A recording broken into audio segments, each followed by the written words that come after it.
Hello everyone. तो हम आज बात करने वाले खेसारी लाल यादव जी और सुदीक्षा झा का एक बहुत ही ज़बरदस्त मूवी शादी हो तो ऐसा का एक बहुत ही शानदार सैड सॉन्ग सुबह सुबह रिलीज किया गया है। जिस सॉन्ग को गाए हैं खेसारी लाल यादव जी और प्रियंका सिंह जी सॉन्ग को गाए हैं। और म्यूजिक दिए हैं धनंजय मिश्रा जी, जो कि आपको स्क्रीन कवर दिखाई दे रहा है। और इस सॉन्ग को लिखे हैं प्यारे लाल यादव कवि जी।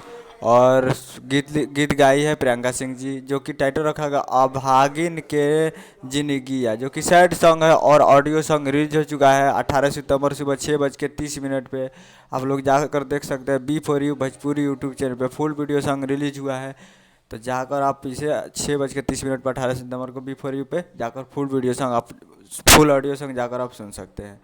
तो गाइए प्रियंका सिंह जी, तो जाइए और सैड सॉन्ग सुनिए, बहुत ही ज़बरदस्त है। तो जाइए और प्यार दीजिए। उम्मीद कर रहा हूँ वीडियो अच्छा लगा, चैनल को सब्सक्राइब करके बेल आइकन प्रेस कर दीजिए, ताकि ऐसे खिंचाई लाल यादव जी का लेटेस्ट न्यूज़ लाते रहे। मिलता है अगले वीडियो में, तब तक के लिए जय हिंद, जय भोजपुरी।